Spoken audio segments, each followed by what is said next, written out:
What's up guys, it's Dre with Rich Kids TV, and today I'm gonna go out in public and make 3 homeless people's day by giving out 30 grand. Let's do this. So basically I've got a ton of money here, and what I'm gonna do is I'm gonna walk around LA, I'm gonna find some homeless people, and I'm gonna give away all this money right here. What's up everybody, it's your boy Derek Diso. It's Christmas Eve and I'm downtown Las Vegas right now. I'm trying to help out people who are in need, who don't have their families, don't have no jobs. And it's Christmas time, so I wanted to give back, so I put $100 in each stocking so I can help them out. What's up guys, this is Victor Lee, and today we're gonna deliver money to people who need it the most with this drone. Let's go.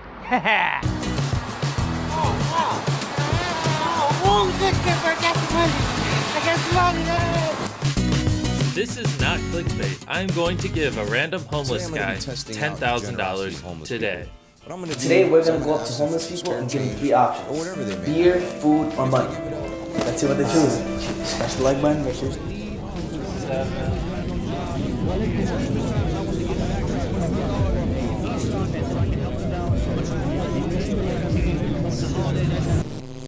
You can find them all over Instagram, TikTok, and YouTube.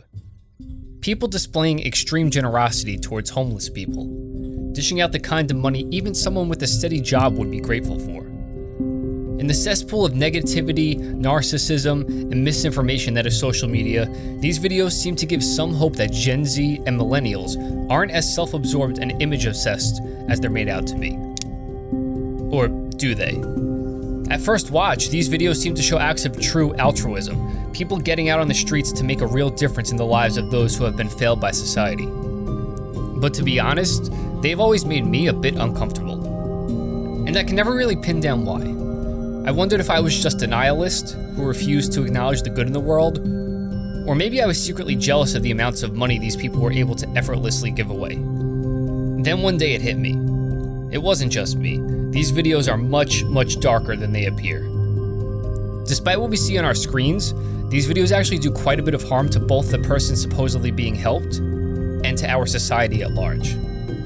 Some will say I'm just a hater and that I'm criticizing the people out in the arena while I stand on the sidelines and do nothing. But I disagree. And by the end of this video, I believe you'll understand why.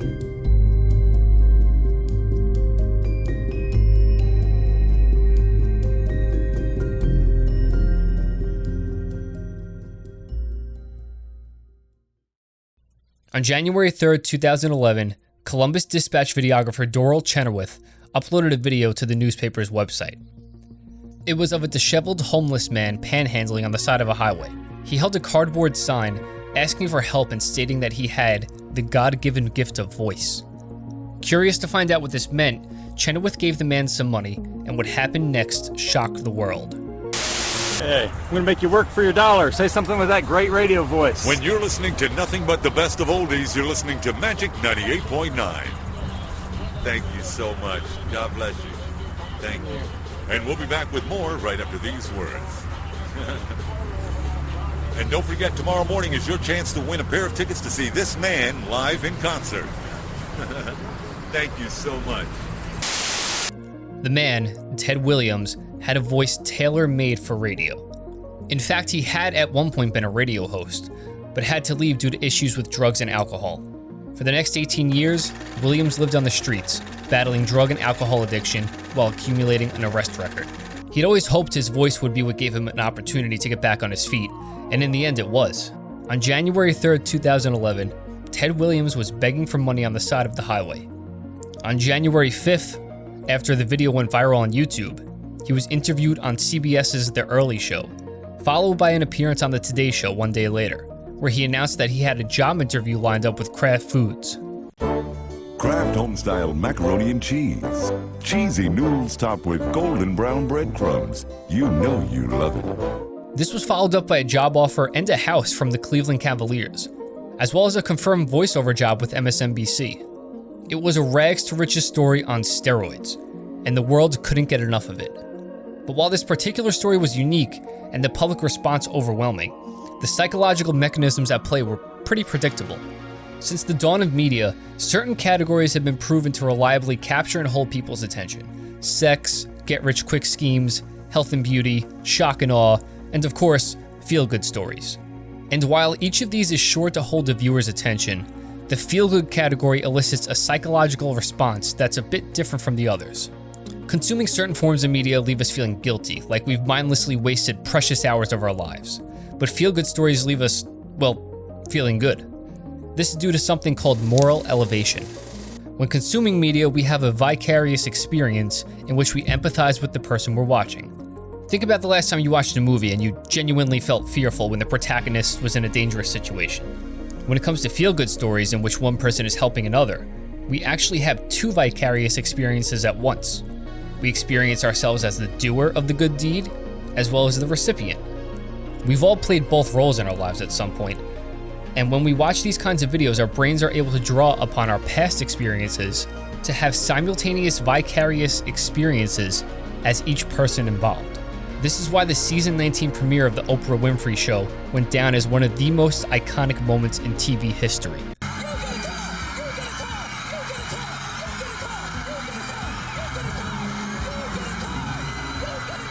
And while our love of these kinds of stories is nothing new, the launch of Instagram would signal a new era in which we not only continued consuming this type of content, but were given the chance to create these situations ourselves. The Ted Williams story went viral in a time when internet fame and the potential power it holds were only beginning to be understood. Going viral was nothing new, but how to harness the exposure one got wasn't well understood and not yet possible in the ways it was about to be. The influencer economy allows people to cultivate followers and subscribers, which ultimately converts into cash. As with traditional media, people gravitated towards the usual niches: sex, shock and awe, comedy, get-rich-quick schemes, and feel-good stories. In 2015, an English hairdresser named Joshua Coombs was walking to a friend's house from work when he encountered a homeless man. Coombs had seen and spoken with the man on numerous occasions, and on this night he decided to offer the man a haircut, which he accepted. In the following days, Coombs would give the homeless man's friends haircuts, and he decided to post the results on Instagram. People loved it, and before long, Coombs grew a large following. Eventually, he was able to quit his job as a hairdresser and begin traveling around the world giving homeless people haircuts. He started earning income from speaking engagements and a book, and also launched DoSomethingForNothing.com, which is described as a grassroots movement that focuses on how we can all play a part to positively affect the lives of those around us. Coombs never set out to be famous, and he gave that first homeless man a haircut as an act of humanity. But without knowing it, Coombs had stumbled upon a winning formula for building a following on social media. Because in addition to creating content people couldn't get enough of, Coombs also built himself a reputation as a good and altruistic person, giving him an immense amount of social credit. In a world where brands cancel sponsorships at the slightest hint of controversy, having a squeaky clean reputation helps ensure security and income in the long run. Whether or not he intentionally took a page out of Coombs' playbook, this is the strategy Mr. Beast used to grow his channel to 96 million subscribers and counting. In the early days of his channel, any video in which Mr. Beast would give money away to ordinary everyday people was sure to gather a lot of views, leading to subscriptions. This would bring him more money from sponsors, which he would in turn give away for more views and subscribers, which led to more sponsorship money, and the cycle continued. The strategy worked, and today, in addition to having one of the biggest channels on YouTube, Mr. Beast is seen as an all-around good guy. Countless others have attempted to replicate Mr. Beast's success, with videos that often feature people giving to the homeless. And while it would be unrealistic to expect the same kind of growth Mr. Beast experienced, the method still works. Some people make this their entire brand identity, while others do it as a standalone video amongst their regular content. These types of videos on the surface appear to be beneficial to all parties involved. The homeless person receives more money than they ever dreamed of receiving from a single person, and the content creator receives followers, brand deals, and ultimately more money. So where's the problem? What could possibly be immoral and wrong about this kind of content? Curb Your Enthusiasm is considered to be one of, if not the greatest comedy series of all time. And like all comedy, it often borders on or merges with philosophy, posing deep questions and illuminating the greatest quirks and contradictions that come with being human. In a season 6 episode, Larry attends the grand opening of a new non-profit center he had made a sizable donation to. In his honor, the charity has named a wing after him and placed his name on it for all to see. Larry is pleased with the tribute until he looks over and sees another wing has been donated by Anonymous. He then feels that by comparison, it now looks as if he donated the money for the credit, while the anonymous donor did it out of the goodness of his heart.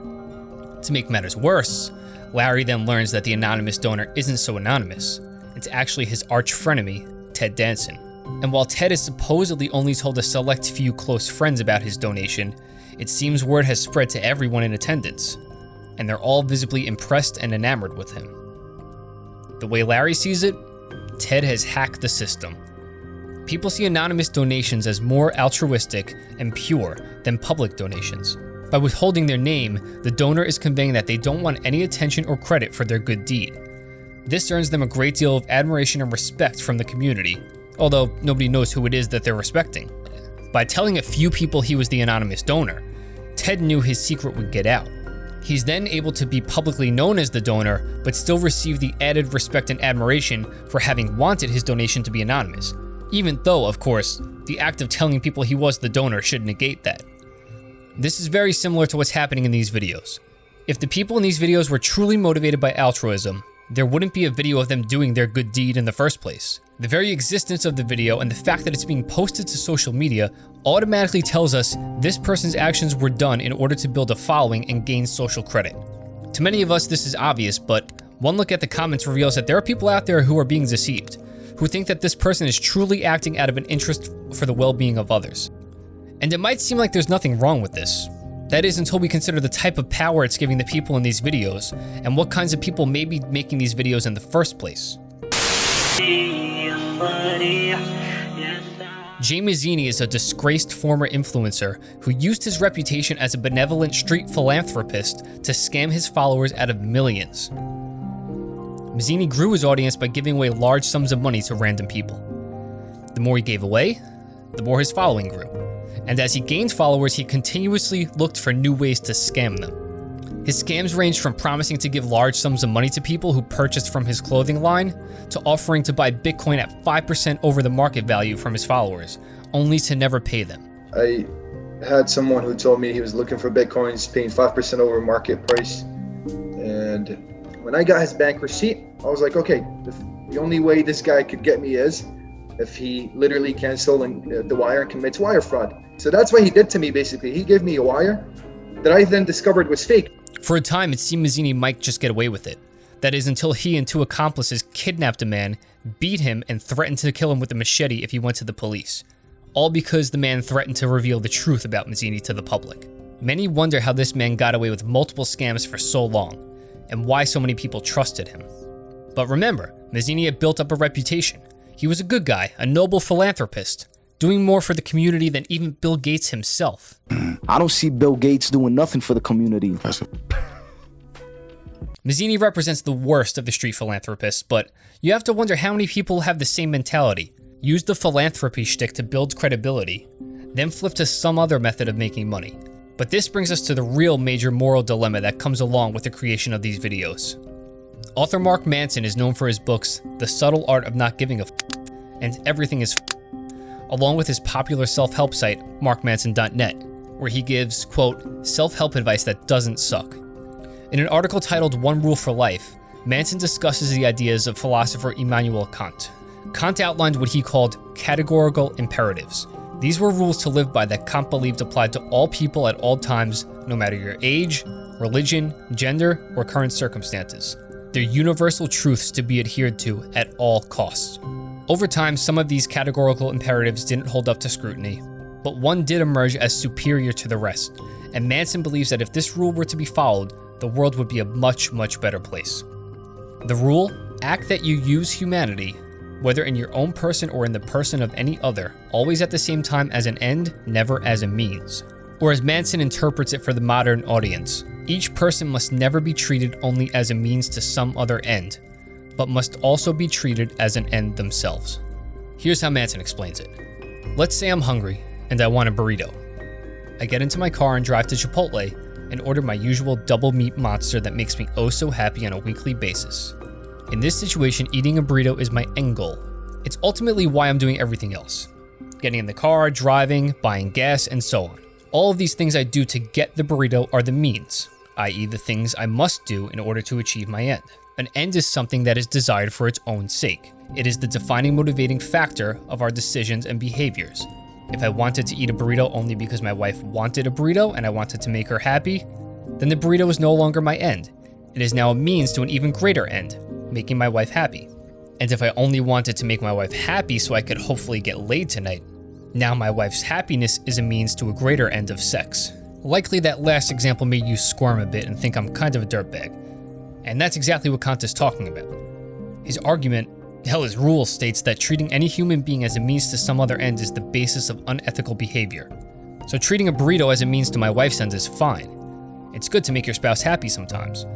But if I treat my wife as a means to the end of sex, then I am now treating her as a means. And Kant would argue that is some shade of wrong. This, my friends, is what explains why these videos are so off-putting. The fact is, in the case of these videos, the ultimate end, the ultimate goal is money. Get views, get subscribers, get more money. With this being the case, the homeless person in the video is simply a means to an end. They are reduced to props being used for monetary gain by those more fortunate than them. If there were not the possibility of growing a following that could be converted to wealth, it is doubtful any of these content creators would be giving away the sums of money seen in these videos. According to Kant, this categorical imperative applies to all people of all ages, at all times, in all circumstances. This means that any benefit the homeless person may receive as a byproduct of their being used as a means to an end does not negate the fact that the person using them violated this rule. There may be no sin worse than dehumanizing someone and treating them as an object, especially for the purpose of personal monetary gain. And not only does this behavior dehumanize the individual in question, it has a far-reaching ripple effect throughout society. One common objection to these claims is that if you dig deep enough into it, you'll find that there can never ever be such a thing as true altruism, and that we're always using people as a means to an end, whether we intend to or not. If we're giving to the homeless because it makes us feel good, isn't our feeling good the end, and the giving to the homeless person the means by which we achieve this end? And if this example involves using another person as a means to an end, what makes it any different than using someone for social media content? The answer to this question lies in the answer to another question. What kind of society do you wish to build? In the example of somebody using homeless people for social media content, the person is extrinsically motivated. They are motivated to give to the homeless by the prospect of building a following and making financial gains. In the case of somebody giving to the homeless who does it solely because it makes them feel good, the person is intrinsically motivated. There is no external reward at play, only the satisfaction that comes with having done something good for somebody else. For the extrinsically motivated individual, their good deeds are dependent on there being some external payoff in the end. If the potential external payoff were to be removed, the good deed would not have been done. For the intrinsically motivated person, the motivation to do good is always there. No matter the external circumstances, no matter their own financial situation, no matter if people are telling them things to the contrary, the intrinsically motivated person will act without anyone or anything outside of themselves needing to acknowledge or reinforce the behavior. If you were building a society from scratch, what value system would you want to instill in people? Intrinsic motivation leads to a self-sustaining society, while extrinsic motivation leaves society open to collapse should the external motivation disappear. But the issue of using people as a means to an end goes much further than the individual content creator. The Western world is currently sick. This is the most prosperous and technologically advanced time in history, and yet we live with uncomfortably high rates of obesity, suicide, depression, drug addiction, anxiety, and a whole host of other physical and mental health ailments. There are 5 places in the world that scientists call blue zones. Blue zones have been designated as some of the healthiest places in the world, with longer and healthier lifespans than anywhere else on the planet. One might attribute this all to diet, and while it surely plays a big role, there are other factors at play. Scientists also list a sense of community, emphasis on the importance of family, and a deep respect for others as one of the major contributing factors to a long and healthy life. Social media has seemingly contributed to a massive rise in narcissism across the population, and it's incentivizing us to look at our relationships as transactional. As you scroll through your feed, take note of how many people's content strategies involve them interacting with other people. Are these interactions meaningful, or are they simply transactions, with each person using the other to gain exposure or increase the size of their audience? Is one person just using somebody else for content without their consent? Is the content genuine, or is one person gaining at the expense of another? We're being incentivized to see everybody we interact with as props for our own personal gain. And the truth is, we know it. We can sense when people aren't being 100% genuine. We can sense when we're around a group of people who all showed up to an event, hoping to make personal gains, whether it be connecting with a potential business lead or being around a minor celebrity to gain status and credibility. You have to wonder what kind of effect interacting with everyone, yet connecting with no one has when played out on a societal level. Money is a great tool and can be used to do plenty of good, but something we're in desperate need of right now is a sense of humanity, a sense that we matter, and role models who are willing to shun the chance of fame and a quick buck in favor of setting the example of seeing people for who they truly are. We need to see more people doing real good, doing what they can to affect real change regardless of whether or not every moment of it is being documented. We need more Joshua Coombs in the world, and less gimmicky wannabe influencers who mistake their ability to hack our brains into watching their videos for genuine creativity or generosity. These videos give the impression the person being helped is going to be okay, when in reality there is no indication their lives are about to get any better, despite the money. If anything, these videos give the false impression that these acts of generosity are helping to fix the problem. So before you click on a video of somebody giving to the homeless, ask what they're taking from society in the process. And the next time you yourself see a homeless person, buy them a meal, give them some money, but please, don't turn them into content. People are people, no matter what situation they are in.